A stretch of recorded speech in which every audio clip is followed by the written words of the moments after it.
दोस्तों, आज की कथा आपको भीतर तक झकझोर देगी। आपने अक्सर सुना होगा कि घर की पहली रोटी गौ माता की और आखिरी रोटी कुत्ते की होती है।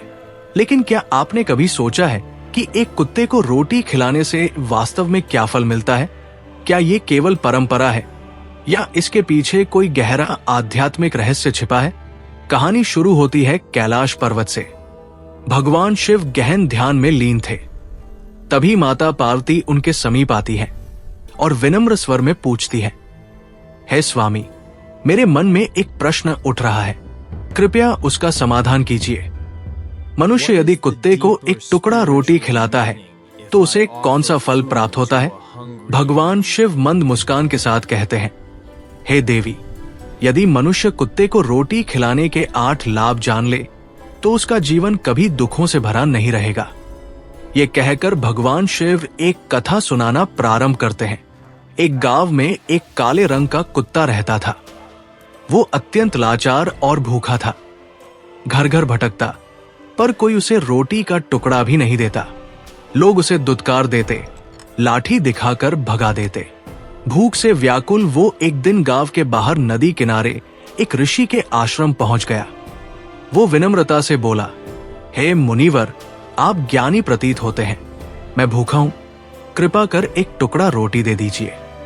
ऋषि ने आश्चर्य से पूछा, क्या गांव में किसी ने तुम्हें भोजन नहीं दिया? कुत्ते की आंखों में पीड़ा झलक उठी। उसने कहा, हे मुनिवर, लोग हम पर दया नहीं करते। हमारा कोई घर नहीं, कोई सहारा नहीं। हमें कमाकर खाना नहीं आता। हम वस्त्र नहीं पहनते, पढ़ना लिखना नहीं जानते। पर हमें भी भूख लगती है, चोट लगने पर दर्द होता है और हम भी रोते हैं। बस इन 3 बातों में हम मनुष्यों के समान हैं। उसने अपनी कथा सुनानी शुरू की। जब हमारा जन्म हुआ तब हमारी आंखें बंद थी। हम 5 भाई थे, 4 लाल और भूरे रंग के, और मैं अकेला काला। हम एक राह के ढेर में पड़े थे। हमारी मां हमें दूध पिलाने के लिए खुद भूखी प्यासी भटकती रहती थी। गांव की रखवाली करती, खेतों से जानवर भगाती, पर बदले में उसे रोटी तक नहीं मिलती थी। कई बार लोग उसे लाठी डंडों से पीटते थे। बरसात की एक रात ओले गिरे, कड़ाके की ठंड पड़ी। उस ठंड में उसके 3 भाई मर गए। मां का विलाप किसी ने नहीं सुना, क्योंकि वे कुत्ते थे। कुछ समय बाद गांव के एक सेठ के यहां दावत थी। भोजन की भरमार थी, मिठाइयां बन रही थी। कुत्ते की मां भूखी थी। वो बार बार आंगन तक जाती, पर दुत्कार दी जाती। एक अवसर देखकर वो रोटी लेने बढ़ी, पर लोगों ने लाठी लेकर उसका पीछा किया। घबराकर वो भोजन कर रहे लोगों के बीच से लांघ कर भागी। लोग चिल्लाने लगे, भोजन भ्रष्ट हो गया। बहस हुई। कुछ ने कहा, उसने खाने को छुआ नहीं, केवल लांघ कर गई है। पर अंततः भोजन गरीबों में बांट दिया गया। उस दिन पहली बार कुत्ते की मां ने पेट भर भोजन किया, पर वही भोजन उसके लिए मुसीबत बन गया। सेठ ने उसे निर्दयता से पीटा। कुत्ता रोते हुए बोला, हे मुनिवर, मेरी मां ने क्या अपराध किया था? उसने केवल अपने और अपने बच्चों के लिए रोटी लेने का प्रयास किया था। एक दिन एक ब्राह्मण गांव के बाहर भोजन बना रहा था। उसकी अनुपस्थिति में कुत्ते की मां ने थोड़ा आटा खा लिया। ब्राह्मण भी भूखा था। उसने देखा और क्रोध में लाठी से उसे मारने लगा। कुत्ता बोला, मनुष्य अपने लिए हमसे रखवाली करवाता है, पर बदले में हमें दुत्कारता है। हम उसके अधीन रहना चाहते हैं, उसकी रक्षा करते हैं, पर वो हमारी पीड़ा नहीं समझता। ऋषि का हृदय पिघल गया। उन्होंने उसे भरपेट भोजन कराया और अपने आश्रम में रख लिया। कथा समाप्त कर भगवान शिव माता पार्वती से कहते हैं, हे देवी, जो मनुष्य कुत्ते की पीड़ा समझ लेता है और उसे रोटी खिलाता है, वो केवल एक जीव को नहीं, बल्कि ईश्वर की सृष्टि को तृप्त करता है। इसके बाद भगवान शिव कुत्ते को रोटी खिलाने के 8 दिव्य लाभ बताते हैं। भगवान शिव ने माता पार्वती की ओर करुणा भरी दृष्टि से देखा और कहा, हे देवी, अब मैं तुम्हें बताता हूं कि कुत्ते को रोटी खिलाने के वे 8 लाभ कौन से हैं। जिनका ज्ञान मनुष्य को जीवन भर के दुखों से बचा सकता है। भगवान शिव बोले, पहला लाभ, कुत्ते को रोटी खिलाने से ग्रहों के दुष्प्रभाव कम होते हैं। जब किसी व्यक्ति की कुंडली में शनि, राहु या केतु जैसे ग्रह प्रतिकूल हो जाते हैं तो जीवन में बाधाएं, आर्थिक तंगी और मानसिक अशांति आने लगती है। ऐसे समय यदि श्रद्धा से कुत्ते को रोटी खिलाई जाए तो ग्रहों का कुप्रभाव धीरे धीरे शांत होने लगता है। दूसरा लाभ, कुत्ते को रोटी खिलाने से घर की नकारात्मक ऊर्जा नष्ट होती है। जहां प्रतिदिन किसी भूखे जीव को भोजन दिया जाता है वहां दरिद्रता और अशुभ शक्तियां टिक नहीं पाती।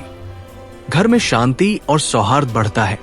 तीसरा लाभ, माता लक्ष्मी प्रसन्न होती है। शिवजी कहते हैं कि जो व्यक्ति समस्त जीवों पर दया करता है उसके घर धन की कमी नहीं रहती। लक्ष्मी वही स्थायी होती है जहां करुणा और दान का भाव होता है। चौथा लाभ, कर्ज से मुक्ति। यदि कोई व्यक्ति ऋण के बोझ से दबा हो और सच्चे मन से प्रतिदिन कुत्ते को रोटी खिलाए तो उसके ऊपर से कर्ज का बोझ धीरे धीरे उतरने लगता है। पांचवा लाभ, व्यापार और कार्य में सफलता। सुबह या शाम कुत्ते को भोजन देने से कार्यक्षेत्र में बाधाएं कम होती है, व्यापार में स्थिरता आती है और नए अवसर प्राप्त होते हैं। छठा लाभ, आयु में वृद्धि और अटका हुआ धन वापस मिलना। शिवजी कहते हैं कि कुत्ता वफादारी और रक्षा का प्रतीक है। उसे भोजन देने से व्यक्ति की रक्षा होती है, आयु बढ़ती है और रुका हुआ धन भी वापस आने लगता है। सातवां लाभ, स्वास्थ्य और मानसिक शक्ति। जो व्यक्ति नियमित रूप से किसी जीव को भोजन देता है उसका मन सकारात्मक रहता है। उसके भीतर दया और संतोष का भाव बढ़ता है जिससे मानसिक तनाव कम होता है और स्वास्थ्य अच्छा बना रहता है। आठवां और सबसे बड़ा लाभ, भगवान की कृपा। शिवजी कहते हैं कि जो मनुष्य समस्त प्राणियों में ईश्वर को देखता है और उनकी सेवा करता है उस पर भगवान सदैव प्रसन्न रहते हैं। ऐसे व्यक्ति के जीवन में दुख टिक नहीं पाते और मृत्यु के बाद उसे मोक्ष का मार्ग प्राप्त होता है। फिर भगवान शिव ने एक और गूढ़ बात कही, हे देवी, घर की पहली रोटी गौ माता की और अंतिम रोटी कुत्ते की होती है। ये केवल परंपरा नहीं बल्कि सृष्टि संतुलन का नियम है। यदि मनुष्य इस विधान को भूलकर दोनों रोटियां स्वयं खा जाए तो उसका दुष्प्रभाव उसके जीवन में दिखाई देता है। माता पार्वती ने पूछा, हे स्वामी, लोग कहते हैं कि जब कुत्ता रोता है तो कोई अपशकुन होता है, इसका क्या कारण है? भगवान शिव बोले, कुत्ता अत्यंत संवेदनशील प्राणी है। वो अदृश्य शक्तियों और आने वाले संकट को पहले भांप लेता है, इसलिए उसे कभी रुलाना नहीं चाहिए।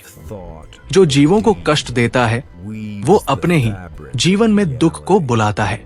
इस प्रकार भगवान शिव ने समझाया कि एक साधारण सा कार्य, कुत्ते को एक रोटी खिलाना, केवल दान नहीं बल्कि करुणा, ग्रह शांति, समृद्धि और मोक्ष का मार्ग है। मित्रों, इस कथा का सार यही है कि दया ही सबसे बड़ा धर्म है। यदि हम अपने आसपास के भूखे जीवों को एक टुकड़ा भोजन भी दे सकें तो ईश्वर स्वयं प्रसन्न हो जाते हैं। आपको ये कथा कैसी लगी अवश्य बताएं। यदि संभव हो तो आज से ही किसी भूखे जीव को भोजन देने का संकल्प लें। हर हर महादेव। ये वीडियो देखने के लिए धन्यवाद। और अगर आपको ये वीडियो पसंद आया तो ऐसे और वीडियो के लिए हमारे चैनल को सब्सक्राइब करें। धन्यवाद।